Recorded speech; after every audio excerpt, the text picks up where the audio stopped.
Well, hello everyone and happy Pride. I am Brandon Bullitt, your Mr. Bullitt Leather 2020 and the host of Leather Talk podcast. And I'm Don Mike, MC, Human Pup, and Cultural Movement. Brandon, I'm so excited we're doing this together. Me too. I know you are Mr. Bullitt Leather 2020, right? Yeah. So tell everybody what that means. So having a leather title in the leather community is sort of like, you can think of it as Miss America for people with leather. I think that's pretty accurate. Yeah, definitely. And really what it is every year we have a competition to see who's going to represent their community or their bar. So I'm Mr. Bullitt Leather 2020. So for my title year, I am representing the Bullitt Bar in North Hollywood. And at the beginning of my title year, I started a podcast called Leather Talk, and you can find that on all podcast platforms. And really what it is a chance for people in the community to come on the podcast and share their own personal stories about how they came into the leather and kink community. And you were actually on the very first episode, Don Mike. I was. So, on that episode, you talked a little bit about being a Mr. Sister leather title holder, a patron saint, and a member of ABDL community. Can you talk a little bit about that? Yeah, sure. The Sisters of Perpetual Indulgence have their own leather contest called the Mr. Sister Leather Contest, and I was their 2010 title holder. And they also have this thing they do where they like to honor people who give exemplary service to the community. And so a few years after my title, they gave me the honorific of Saint Bernard of the Consecrated Canines. I like to think of myself as patron saint to all the pups out there. And then I'm also involved in the ABDL scene, which is another fetish. It's a fetish for people who are into wearing diapers. And so I actually run, an ABDL stands for Adult Baby Diaper Lover. Google it. And I run a really successful bar night at the Bullitt in North Hollywood called Diaper Active. Yeah, definitely. It's a good time. Well, we are here today to give you just a little glimpse into the Los Angeles leather community, to talk about some of the resident kinksters who help keep this community thriving. And you're probably going to hear a few terms that you don't understand. You might have heard a few we've already mentioned. So we're going to take a page out of Auntie Mame's book. So we're going to have you write down everything you don't understand. And at the end of the show, feel free to Google it. But please, only if you're 18 and older. And definitely not while you're at work. And especially not if you're on a Zoom call with your boss. Leather title contests are a big part of the leather community, and our next guests play a huge part in the Mr. Los Angeles Leather Contest. He's the chair of LA Leather Pride, LALC Cares, and the president of Bears LA. Please welcome Gabriel Green. Thank you guys for having me, and happy Pride. And he's the first out trans person to hold the title of Mr. LA Leather for 2019 and 2020, and the founder of the TGNB Project. Please welcome Elliot Musgrave. Hi, everyone. Thanks for being here. Happy Pride. Now, what do these types of contests mean to the community? Well, Don Mike, I think they mean three major things. I think the first major thing is that it's a way to bring the community together, because nothing brings people together like a competition. I think the second thing is it's a way, especially for the contestants, to really show their bravery and courage. It takes a lot of courage and bravery to be on a stage in front of people, displaying your vulnerability and also your confidence, your sexiness, your wit, whatever it is that you want people to know about you, and to put that on stage definitely takes a lot of courage to do that. And then finally, I think it really does bring a lot of awareness and validation to all the different groups out there, to all the bars that are out there. And it showcases how diverse we are as a community and what's available to the community at large for those of people who don't know much about leather or want to get more involved in leather. I love this question. I definitely can't speak to what it means to the entire community. What I perceive it to mean is a way for a disenfranchised community to choose our own leaders and our own representation, and within an even smaller subset of the LGBTQ community, for us to provide a platform for folks to speak their truth and speak their power, and to elicit change within our community. Definitely, definitely. And Elliot, as the first out trans person to hold the LAL title, why is this a significant moment for us in the community? This is just a moment. This is a stopping point. This is just a step towards even more change, and we have more work to do. We have more change to work towards. We have more opportunities to make our community accessible to even more folks. And we have a community here that has a 20-year history of these titles, and we have still never had a single Black person hold the title of Mr. Los Angeles Leather. And that is something that we as a community need to step up to and do the work to assess why. Mm-hmm. So just having a trans person hold this title, particularly a white, palatable trans person, doesn't mean that we have achieved our stopping point in diversity. Absolutely. I think that's a very important point that you point out there, is that this is really a first step. And also, may I add to that? Absolutely. I think a lot of people think that in the leather community, or leather in general, is strictly just for older white men. And that's the way it's been perceived in the past several years. But I love the fact that we've seen the community grow, and we've seen more people of color. We've seen more groups that were essentially hidden, come forward and come out. We've seen more trans people. We've seen more non-binary people. We've even seen subsets like the puppy community grow and flourish. And that's a really beautiful thing. And I think that's one thing that the leather community really affords, is that you can be whoever you want to be the best at it, and grow and flourish, and let people know that this is also accessible to you. And I think that's very important. And what do you think we should do to encourage more and more people to get involved in the community and to participate in? Well, I think it's just to let the community know that leather is not just for one individual group. It is for everyone. Whoever you are, no matter your race, your gender expression, your identity, this is for you. You have the opportunity to be whatever you want to be. And what leather does is it encourages you to just be. And I also think the most important thing is, you don't have to be a title holder to be a part of the leather community, not at all.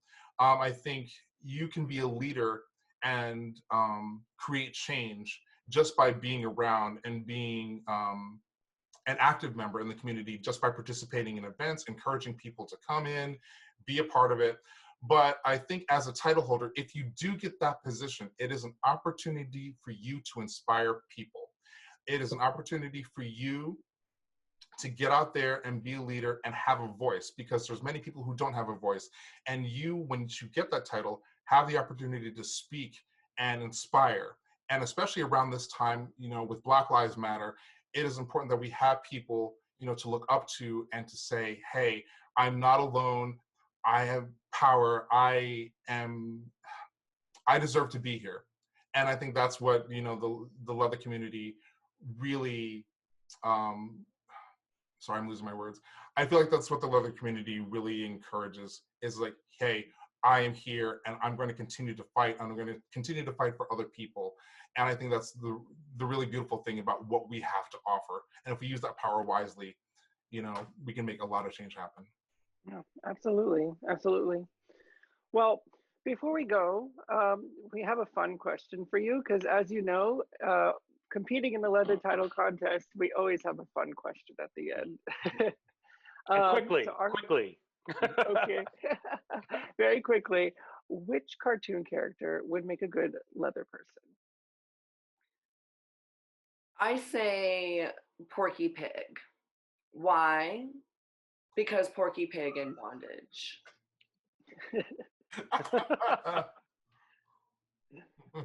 And for me, Gabriel? I'm going to say He-Man. That is the most iconic leather character. He changes from getting, plain clothes and getting into a harness and a jockstrap practically. Yeah. He has friends like Fisto. I mean, come on. That's just leather waiting to happen. It was a leather cartoon for leather babies. Let's be real. So I'm going to say He-Man, without question. Hashtag leather babies. Hashtag leather babies. Just saying. Love you guys. Well, thank you All guys right. so much for being here. We really appreciate it. No, Thank thank you for you all. having us. Yes, and Black Lives Matter. Yes. Black Lives Matter. Happy Pride, everyone. We Pride. Hey, Brandon, how do you know you're driving behind a kinky person? I don't know, Don. They're bumper stickers. Exactly. So we would like to present to you the top 5 S&M bumper stickers. Number 5, my other car is a human pony. Number 4, I brake for gimps. Number 3, it's those little stick figure people, but they're all adults and they're all tied up. Number 2, adult baby on board. Number 1, if you can read this, the blindfold's not tight enough. I love that one. Nice. All right, we have more interviews coming. Yeah, that's right. We'll see you over there. The Tom of Finland Foundation has been curating the incredible art of the famous Tom of Finland, as well as protecting, preserving, and promoting the erotic arts for 3.5 decades. It's time to bring in our guest. He was Mr. Pride in Leather 1993, Mr. Fort Lauderdale Eagle 1994, and Mr. Long Beach Leather 2013. And he's been the curator and head of community development at the Tom of Finland Foundation since 2014. Please welcome to the show, Marc Ransdell Bellenger. Thank you, Brandon. Hi, Mark. Good to see you. How are you doing? Well, Don, like most of us, I'm confused, I'm shocked, and I'm angry. But it's what we do with that anger that's going to make the difference in the world. Definitely, definitely. And, you know, obviously, society is dealing with issues on race right now, and we're currently experiencing one of the biggest civil rights movements in history. But, you know, Tom was kind of ahead of his time in his depiction of interracial gay men since the 60s. That was a very different time back then. Could you talk a little bit about that? Well, absolutely. And it may actually go back as early as 1946. We've discovered some early drawings recently that look like they could potentially be men of color or black men. The 1960s works were done as stories, primarily in London, because they simply could not be published in the States at that point in time. Europe had a much freer, much more active attitude. And Tom's work has always been a little bit subversive. Even when you see, you know, works with cops, normally they're considered to be the ones in power, but in Tom's work, they do end up sort of being the brunt of the joke. He was a master at propaganda and knew how to manipulate his media. He was absolutely fascinated by black men, and the works grow from the 1960s into the 1970s. The stories continue. I believe it was the early 70s when they were published here in the States. This drawing you see over my shoulder here is an absolutely amazing example, and probably the one thing I would grab if the house were on fire. I wish I could show it to you without the glass on it. And Mark, what is the foundation doing to support Black gay artists and giving them a platform to express themselves? Well, we are working with a number of artists. One project we're working on was actually Tom's last story, which we are producing with Jordan Michael Green, who was our artist in residence and on staff for a while. Works from the 80s, which were almost exclusively black men, showing them in extreme forms of beauty and power. You have to remember what we're being presented with at that point in time. We're watching our friends and our loved ones turn into skeletons before our very eyes. So these are gods. They are powerful. They are beautiful. They are strong. They are in control, and they are going to take the world. We are working on revamping the upcoming art fair this year, which is most likely going to be done in virtual form. And we will feature a number of artists in there, like Michael Mitchell, Jordan, again. And it will, of course, have various cultural themes to it. It's going to be interesting to see how we do it. We're learning our way around this new world. Now, it's Tom's 100th birthday. Well, what is the foundation doing to celebrate his centennial? Absolutely. It is, despite what has happened this year, it is an absolutely amazing year. We have numerous exhibitions happening all over the world. In London, at the House of Illustration, we're showing works that have never been shown before. In the Fotografskia Museum in Tallinn, we are actually doing an exhibition called A Dark Room, which is Tom's photography, and the first time that those works have ever been exhibited. And there are a number of Black men in that particular exhibition. It may travel to Sweden, it may travel to New York. Those plans are, of course, no longer as firm as they were. We have just recently launched an exhibition which will be opening in Paris later in 2021, which was actually supposed to happen this year. Tokyo. We were going to be doing an exhibition in Chicago in conjunction with the Leather Archives at IML. That will be postponed until next year. And a number of virtual and online projects will be popping up. And where can people learn more about the Tom of Finland Foundation? TomofFinlandFoundation.org, or give us a call at 213-250-1685, and we'll be happy to field your questions. We look forward to being able to open up to the public again in the near future, and we're looking at how to make those options happen so that everyone is welcomed here back in the house again. Awesome. Well, thank you so much for coming on the show, Marc, and happy Pride. Thank you, guys. Happy Pride. Kinksters are just like everybody else, except we have better toys. So in the interest of making our lives relatable to non-kinky people, here's our list of top 5 things you can say in both a restaurant and a sex dungeon. Number 5, this meat looks raw. Number 4, wrap that up, I'll have it to go. Number 3, don't talk with your mouth full. Number 2, I hope you're thirsty. And the number 1 thing you can say in both a restaurant and a sex dungeon, last night we had chicken, but tonight let's get 5 guys. Yes, I love it. Well, we got a few more interviews coming up. Here we go. For our viewers who aren't familiar with Onyx, it is a fraternal organization for gay and bisexual men of color who live the leather lifestyle. There are Onyx chapters all across the US. So it's time to bring in some of our first guests. He's the current president of Onyx Southwest. Please welcome Wilcox Onyx. Hello, Los Angeles. Good morning. Great to see everyone. Happy to be here. And he's the Mr. SoCal Leather 2019 title holder, a Los Angeles Band of Brothers board member, and the Onyx Southwest Road captain. Please welcome Puck Onyx. Hey, good day, LA. Happy Pride. A quick question for both of you. What does Onyx mean to you? Well, my journey with Onyx began when I lived in Washington, D.C. I'm a D.C. native and I'm from the area. And I went to my first beer bust in that area. And from there, my interest grew so that when I relocated here to Los Angeles in 2017, I went to Eagle, LA for the very first time.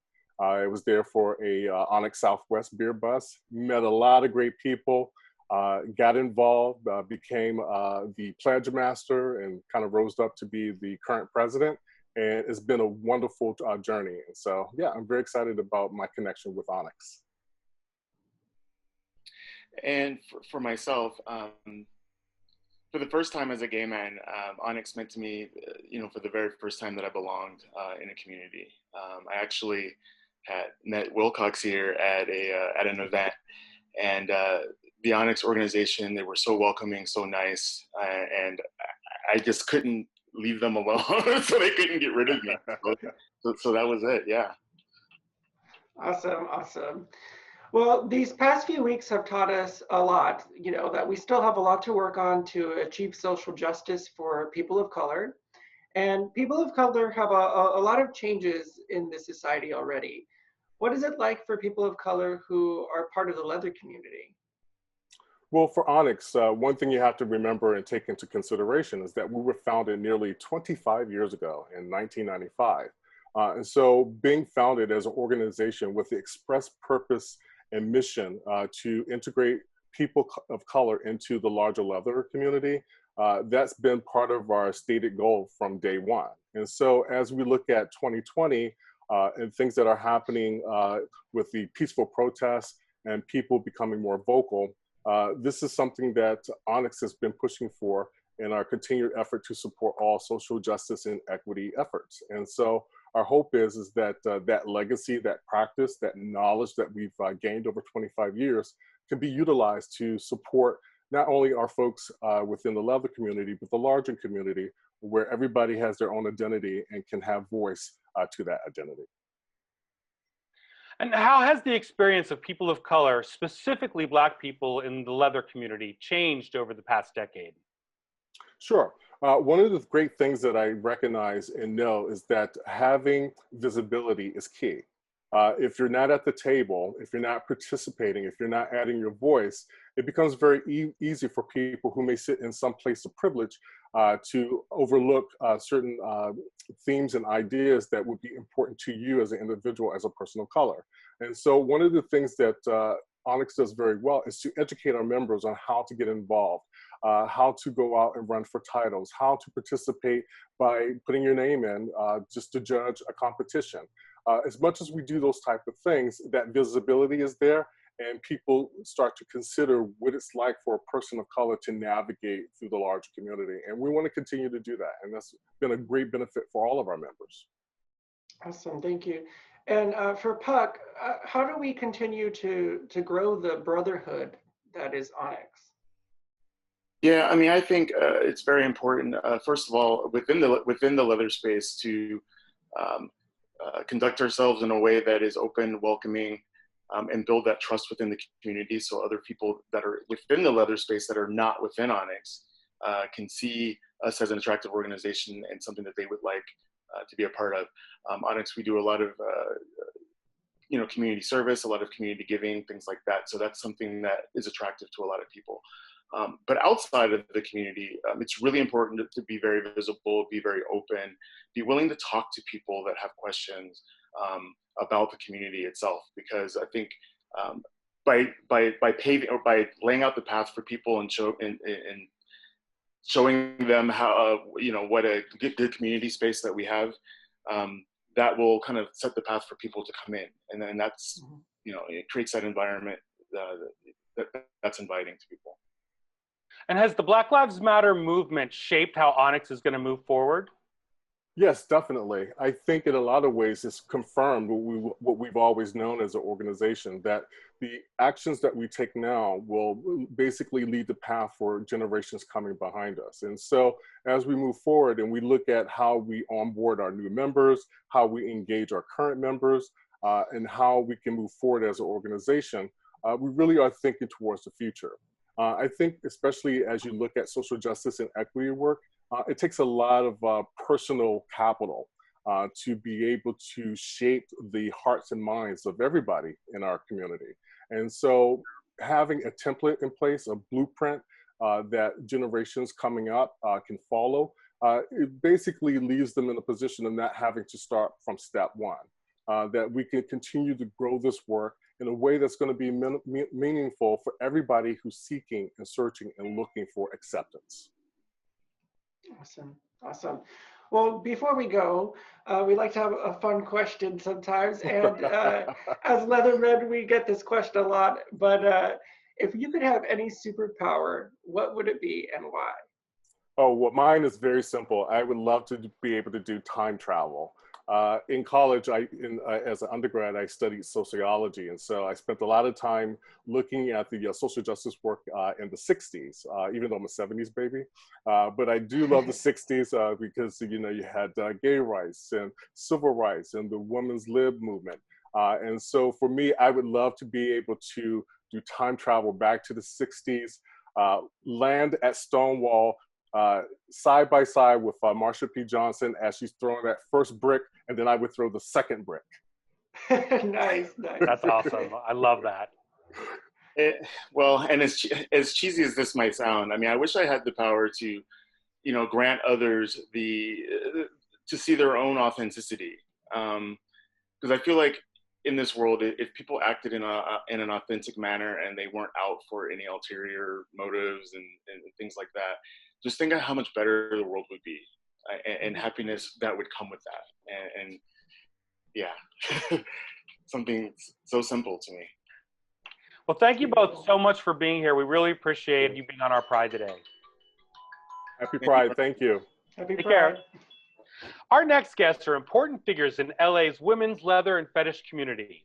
She is Miss Los Angeles Leather 2019 and 2020. She's also been a judge at the West Coast Olympus Leather Contest and Mr. Barracks. Please welcome Persefonie Distefano. Hi, glad to be here. And also welcoming to the show, she's a member of the House of Algos and the current Miss Sanctuary Leather 2020. Please welcome to the show, Queen Anna Algos. Hi guys, thank you for having me. Now, as women in the Los Angeles leather community, do you feel supported? Well, I will say that I have my close-knit family, my leather family of friends and people that I talk to and go to for support. But overall, I feel like the community could do a little bit better helping women feel appreciated in leather spaces. You know, sometimes we go to events and we feel the stares, we hear the comments under your breath. I've had female leather friends tell me that, hey, I can't go to this event alone, and so I'll go with them because they're scared that, you know, they're going to think that they're not welcomed. And so I think as a community, we need to work harder to help women feel comfortable and more appreciated in these spaces. Yeah, I have my own family and close-knit friends and stuff that definitely support me. But overall, generally, especially with the gay male crowd, I don't feel supported. There are ones that, yeah, they support me, but for the majority, they don't. You walk into a place and they look at you like, what are you doing here? And you know you belong, but yet you get these feelings and looks that you don't. So it needs to change. We need to all get together and support each other, whether a man, a woman, straight, gay, black, white, it doesn't matter.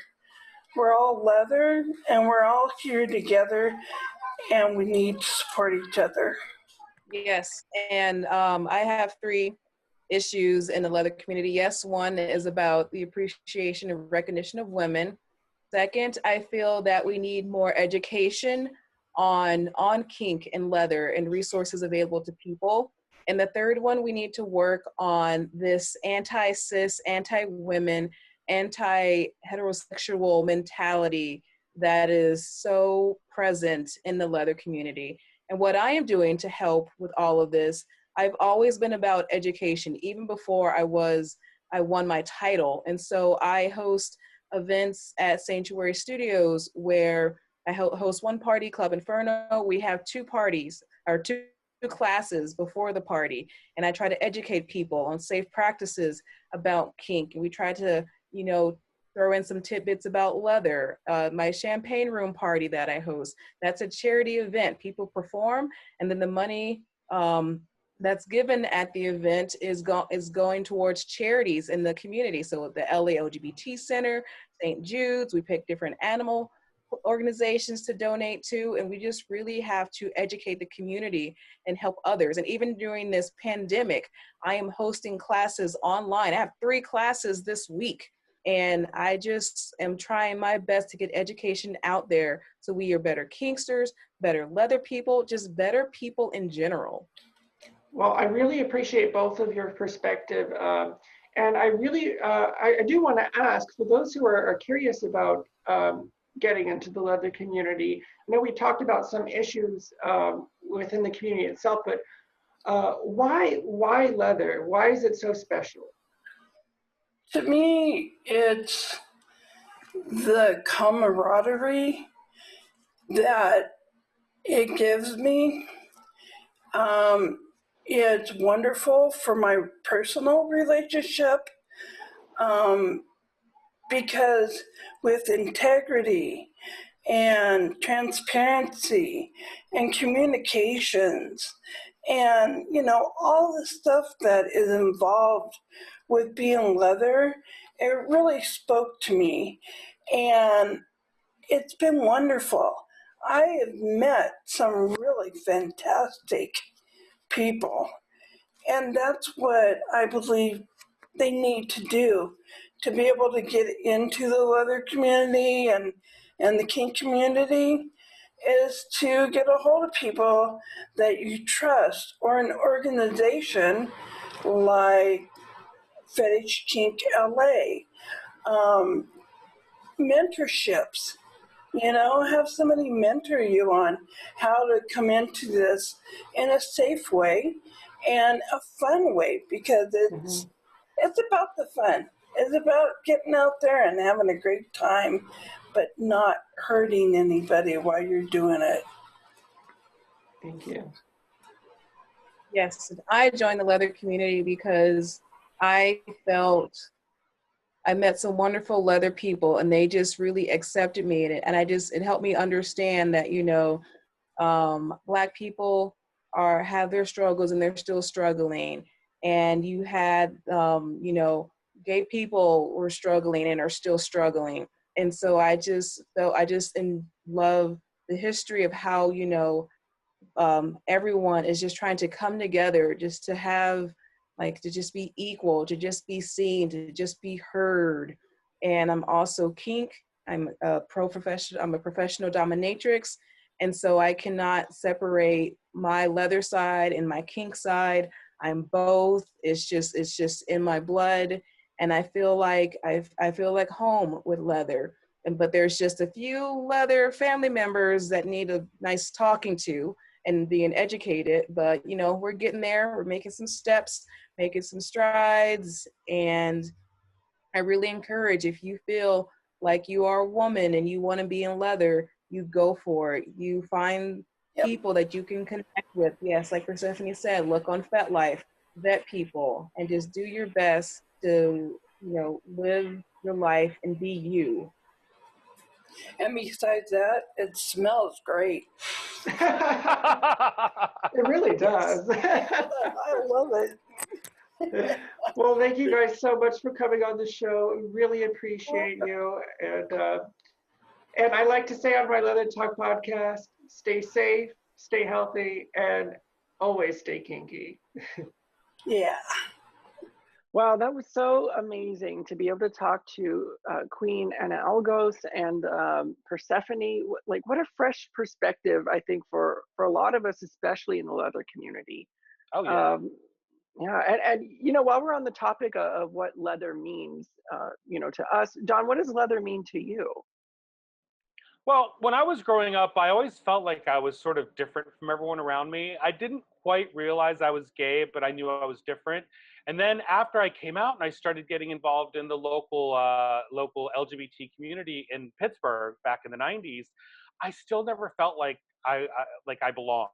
And then I moved here to LA in '99, and I was really curious about leather and the different aspects of the lifestyle. And I always thought it was just the kind of thing you do, you know, when you're with somebody. And then what I discovered was that we had such an amazing community here, and I met so many wonderful people.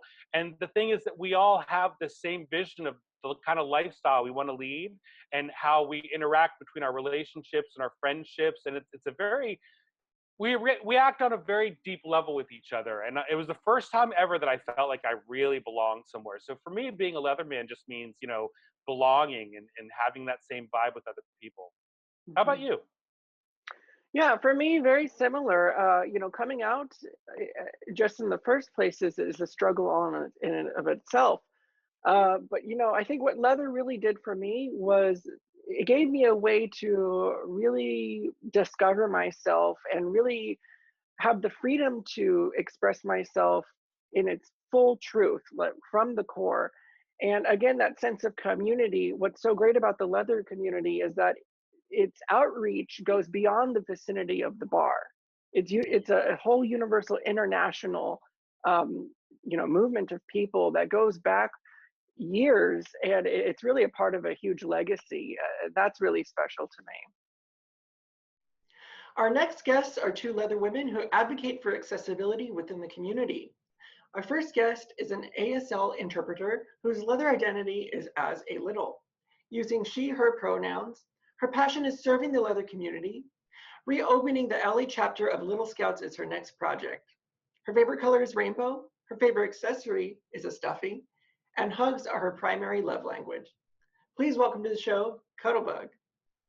Hi. And she's a deaf leather woman, title holder of Ms. Bullet Leather 2016 and Miss California Leather 2018. She's president of the Los Angeles Girls of Leather and is reopening the LA chapter of Little Scouts with Cuddlebug. Please welcome to the show, Tuesday. Hi. Now, Tuesday, how is the deaf, hard of hearing community represented in the leather scene, and what are some ways we can be more inclusive? So the deaf and hard of hearing community is represented in the leather scene by its own contest, IDL International Deaf Leather. Back in the day, it was a thriving community, which started back in 1991. And it ended about 2013, shortly after I joined the community. And unfortunately, I wasn't able to get involved with that contest and community back then. But I'm actually working on making sure that we have accessible spaces. That includes events that need interpreter for the deaf and hard of hearing sibling to have a safe space to go, to learn, to grow with their other leather sibling, as well as, not to my knowledge, how fast everything is growing, but I know that we are growing as a deaf and hard of hearing community. We are growing, we are still here. And so we're bouncing back. Awesome, awesome. And for both of you, why is accessibility important within the LGBTQ plus community? And what are some things to consider when making events and spaces more accessible? Well, I think for myself, I'm personally an able-bodied person. So had I not thought about accessibility, there wouldn't be a problem, except that I do have problems walking sometimes. And I realize now when I'm walking, I need to make sure that I can see the ground and make sure that it's even. My friends who are in wheelchairs have trouble getting through doorways, getting into bathrooms because there's no navigation there. My deaf consumers and friends cannot access the interpreters because either they're not hired to work events or they're not lit well enough so that they can't see them. And the interpreters can't hear what's going on because they tend to be a last minute thought. So it's really important to think about the whole picture, everything, doorways and lights and walkways and access to bathrooms and everything, because without that, we are cutting out so many amazing people with so many amazing skills and so much to give. And it's just not right. Mm-hmm. To piggyback on that, I agree. It's vital to the community, for the LGBT, for leather, and any and all of the community in between, to have accessibility. And that's because we're not bound by one identity. We're not. We're not bound to one able body either. So it's important to be diverse in that and make sure that your faces are just as diverse as what you represent. Now, sacred spaces and shared spaces, why are they significant, and why is it important to have both? Sacred spaces and shared spaces, I honestly believe there's a time for each in its own respect. There's a time to have sacred spaces, such as an all women's and all men's space. But at the same time, you need to have that commodity and have the unity of joint spaces, because in all reality, when we are together, we learn, we grow, and we evolve together on such a bigger level than as if we were just individually separated. So yeah, you can do safe spaces, sacred spaces for their purposes, but it comes secondary. It should be unity. Yeah, I'm gonna second that. I really think that there is a place and time for sacred and separate spaces. There really is. But separate is not equal. And so we need to make sure that while the separation, because it's asked for, is there, it doesn't become the norm. I think the reality is that when you have privilege, you think that anything that is giving somebody else access to that privilege is actually oppression. And I don't think that people are really looking at it that way. We need to have our joint spaces as joint spaces and our sacred separate spaces as a secondary option, not necessarily the primary go-to. Our competitions should be joint. Our events should be joint. If you're gonna have a separate private event, awesome. Have a private event based off of a main mixed event.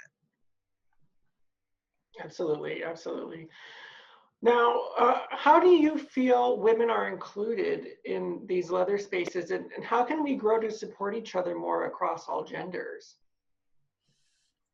So I can speak from my own experience on feeling included and supported. I have felt included and supported since the day I joined. There are times, however, where, yeah, we have our moments where we're like, man, I wouldn't hurt on this subject. And that's okay too. It's a matter of finding the balance. Honestly, there are different parts of the community that welcome us wholeheartedly, such as the Bullet Bar, the Eagle LA, the puppy community. There are so many facilities out there that do welcome us, that those that don't and those that aren't there for us, it ends up, okay, that's okay, I can ignore that and move on. But not everybody can, and it's important to acknowledge those feelings in those spaces. So. I've found that I have an easier in most spaces because I tend to go in under a professional, like, I guess, cloak of invisibility. I show up, I do my job, and then I leave, and I'm accepted in most spaces. But I think as far as women being accepted in the leather community, it's been a challenge. It's definitely been a challenge. When I was living in San Diego, I went into a leather bar and I was stuck on the back patio while my partner was accepted into everything else. And the only people who talked to me were the bears because they liked my boobs. It's what happened. So I think that it isn't quite where it needs to be, but I think that we as leather women need to step up, and we need to include our trans sisters because they are leather women too. And there is no reason not to accept them into any of these communities. It's just not right. So we as leather women need to step up and educate everybody. And we need to take the helm and say, hey, we're cool. You might like us. I agree. I want to actually add to that is that stepping up is so important, and that means opening spaces for leadership role for women as well. Making sure that women are actually there at the table with all of you guys and are heard and can represent and can bring a whole nother diverse population into our spaces. So. Now, what is your message to women who are interested in involving themselves with the leather and kink experience? So, honestly, keep your head up, keep going, don't let anybody stop you. This has been such a wild journey that I'm forever changed. Since the day I walked into the leather community, it had been nothing but support and an over amount of joy because I have felt supported. I've had people step up and make sure that I could hear them. I have interpreters who are always there for me that are making sure that I have accessibility on all forefronts. But at the same time, not everybody does. So making sure that you as a woman are stepping up and making sure your voice is heard and making sure those voices are amplified by for others that are not amplified, such as trans women, by people of color, everybody. When you know better, you do better. So just keep on going. Yay, Maya quote. Good job. I love that quote. I would like to add that as a woman in the leather community, you need to realize that you have a place there. There is a place in the leather community for you, and you just need to step up and grab it. We as women, once we're in, tend to become a clique because it's safe. And we need to remember that these women are cool and they're coming in and they have something to teach us. So honestly, if you are a female and want to join the leather community, come on, we got you. Tuesday's available at Girls of Leather, LAgirlsofleather.org. LAgirlsofleather.org, yep. Right, and I'm opening up Little Scouts for all of the LA County, and that you can reach out to Tuesday at that place too. We'll get our pages and things up. But something else that I want to say is, as a woman who wants to come into leather, you need to be ready to, if you see something, say something, because you can't find support unless you look for it and ask for it.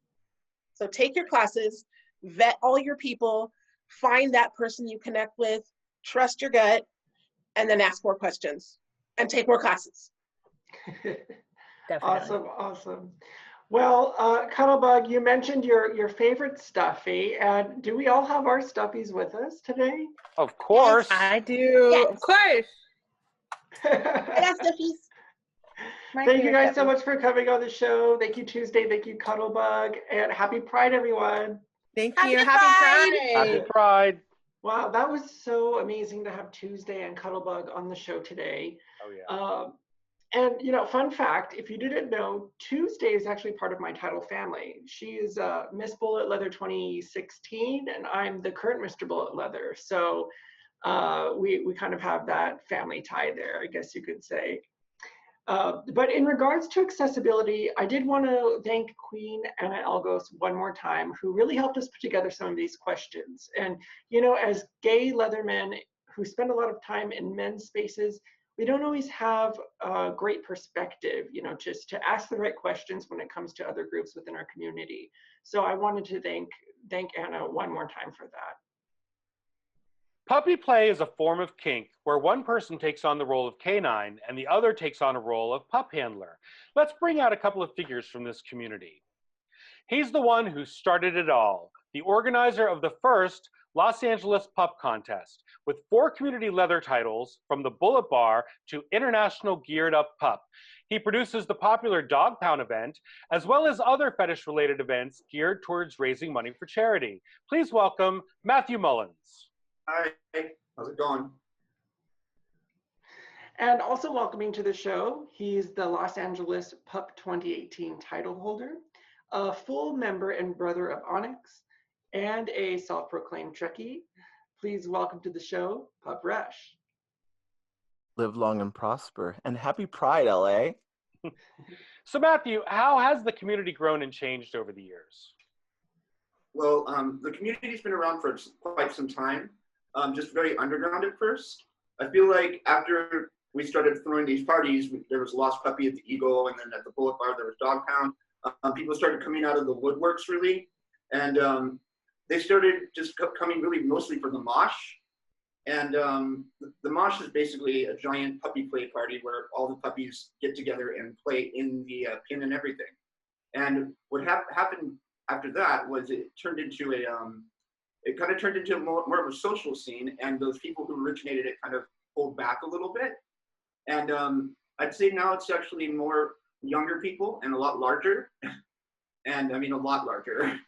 But yeah, they're all throwing their own events now, and it's really taken off. Awesome. And Rush, how do you feel the local pup community has been evolving in terms of diversity? Oh, we're seeing so many puppies come out. We're seeing pups of color come out. We're seeing more disabled pups, more trans pups. Just everybody who's a part of the community is well represented in ours, which is absolutely incredible. That's awesome. And you are the 2018 title holder. So what is that experience like? What was your first day like as title holder?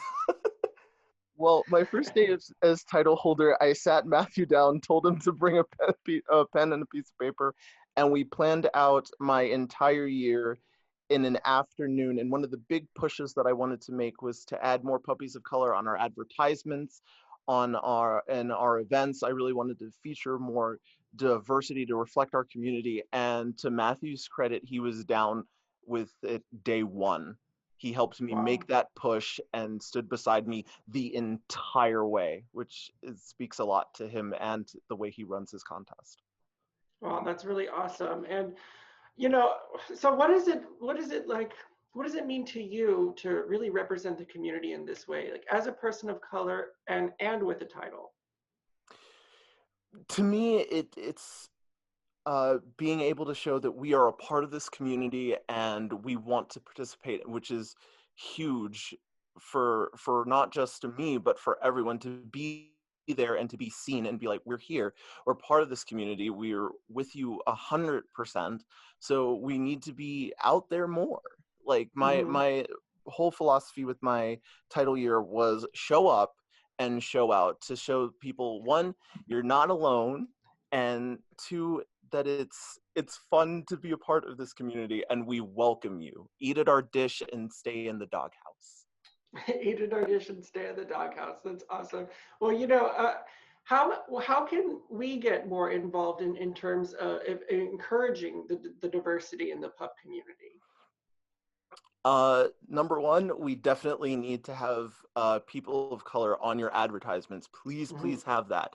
Because the more we see ourselves represented, we're like, I feel like I can go to that. I see myself in that community. Definitely. And make the outreach. Start going to different people like, hey, I'm having this event. It's a lot of fun. Look at these puppies. They're having a great time. You could have a great time too.